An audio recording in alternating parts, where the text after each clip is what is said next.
سؤال عليك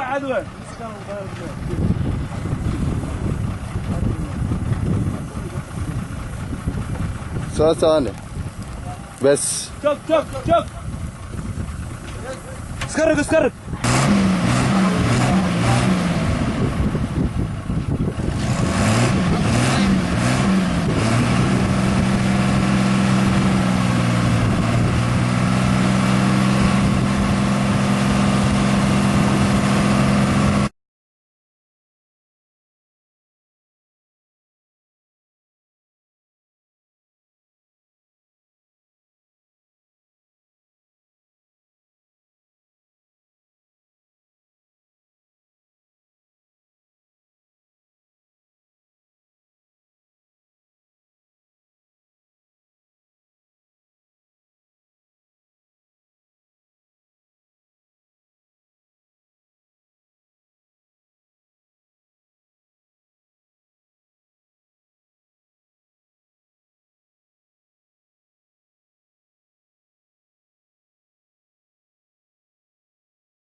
للمتقين ولا عدوان إلا على الظالمين،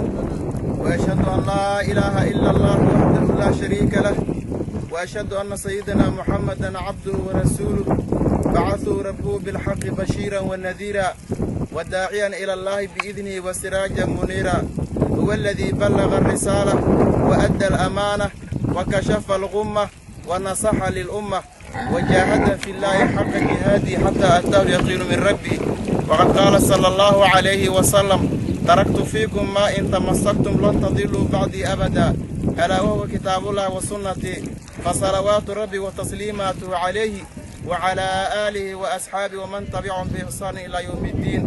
فقد قال الله تعالى: وأنفقوا مما رزقناكم من قبل أن يأتي أحدكم الموت فيقول رب لولا أخرتني إلى أجل قريب فأصدق وأكون من الصالحين. إخوة الأعزاء، الله سبحانه وتعالى يا مهدسكاله إن وافجي خيرات كان waxaan ku sugannahay tuulada Deefow waxaad arkaysaan aan maanta markhaati ka nahay ceelkan aad looga baahnayo tuulada deefo ina maanta aan soo xirayna insha allahu tacaala waxaan rabnaa wax yar inaan ka sheegno fadliga iyo faa'iidaday leedahay sadaqada jaariyada ah ceelkan waxaa waqafay gabadha lagu magacaabo maama dhuubo cismaan waxayna u waqaftay nafteeda ilaahay subxaanahu wa tacaala waxaan ugu baryaynaa inuu sadaqadaas ka aqbala nabigeena calayhi salaatu wasalaam wuxuu yidhi إذا مات ابن آدم انقطع عمله إلا من ثلاث صدقة جارية والعلم ينتفع به أو ولد الصالح ينتفع به قف بني آدم كهدي أو دينته عمل كيس ضمان وقايا وحا صوهرا يا مركز صدقة جارية ده وحن أقول جدا مركز صدقة جارية ده صدقة وحا وفضل بدن وبيا نبينا عليه الصلاة والسلام صحابي لكم مقع وسعد بن عبادة أيا ويدي صدقة مركزوا النبي إلى صلاة النبي عليه الصلاة والسلام وحوي النبي إلى يوم محاوب فضل بدن وحلا صدقة مركزوا النبي وحوي الماء مركزوا الصلاة وضعال وعنها ووقفي مركز إن شاء الله تعالى إلهي سبحانه وتعالى جبدا الصدقة إلا بعد الله كعب المريء جبدا الصدقة إلا بعد الله كعب المريء وحن جبنا ديفو إلهي سبحانه وتعالى إن بدن أيوكات صدقة فضل إلا ذاي waxa ugu fadli badan sadaqada jaariyada ah ilaa qofka qiyaamo saaca way u soconaysaa waa turtur kama go'aysa insha Allah ta'ala gabadhaas waxaan leenahay ilaahayow sadaqadeeda waa aqbal ilaahayow ka abaal mari insha Allah ta'ala wasalaamu alaykum wa rahmatullahi wa barakatuh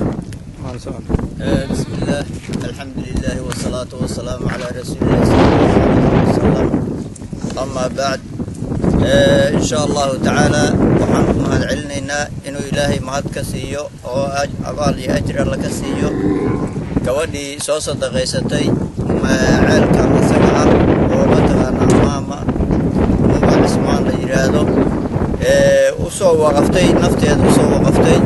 إنه إلهي كأجر سيو أو الله مسكها بابنين ومتغانا ميزان كذا قيامة الله قدره حانا جونا كونا ديفو meeshaan oo mataqaanaa aad loogu baahnaa biyaha ceelkan iyo kuwa kalaba bannaankan aad arkaysid waxaa loo waqfay in masjid iyo dugsi lagu dhiso oo xoolahana ka cabaan waxaan ka codsanaynaa dadka sidaas oo kale wax waqfayo sida maamulka cismaan oo kale inay nagu soo macnaha ay soo gaarsiiyaan masaajidkaas iyo dugsigaas ayagana sidoo kale ilaahay dartiisa soo waqfaan dad kale oo mataqaanaa ceelasha tuulada meesha hadda waa bartankii magaalada waa ceelal badan ay u baahan tahay xilliyadan iyo wixii ka dambeeyay ilaa waa ka guraa biyaha cariiri ay ku jiraan oonkaas tirada badan ayaa ka jiro marka waxaan codsanaynaa dadkii mataqaanaa sidaan oo kale sida gabadhaan oo kale inay ilaahay dartiisa u soo hormaxsanayaan dadka masaakiinta ay ku soo waqfadaan gabadhaanna waa u mahad celinaynaa insha Allah ta'ala inuu ilaahay ka siiyo ajir weyn alla ka siiyo beer baahan ama beer oo man qofkii waraabiyo in mataqaanaa ajir helayo sida oo sheegtay weyn insha Allah ta'ala inta ayaan ku soo gaabinayaa waxaan u mahad celinaynaa ayda macaasha oo noo soo mataqaanaa bixisay ceelka ay waqftay walaashay Usmaan salaam Allah ka siiyo miisaankeeda aqran Allah u badiyo aad baan u baahnay aad baan u baahnay ceelal fara badan waan u baahanahay wacabitaanka meesha tan waa mataqaanaa waa ciriiri ceel asoo kaleenta maanta tuulada kuma yaalo insha Allah ilaahay idinkiisa ceelal kaleento fara badan aan helana waan jecelnahay dugsi iyo masaajid oo muddo 4 sano aan baahi u qabnay oo aan ka jirin deegaankana waan danaynaynaa ilaahay ma hadduu sadhihin cidii nagu tabarucayso oo awoodi karto yaan ka codsanaynaa inay ayaga laftirkooda nagu tabarucaan meel jamaaca ku tukato masaajid oo hadda diyaarsan male kii hore waa naga burburay mid cusub iyo kii hore la dayactiray labadaba waan u baahannahay dugsi quraan geed hoostiis bay ilmaha tuuran yihiin waan danaynaynaa insha Allah ilaahay idinkiis intaasoo baahida waa muujinaynaa waan u mahad celinaynaa hay'adii iyo gabadhii waqafta ceelka intaba waa mahadsan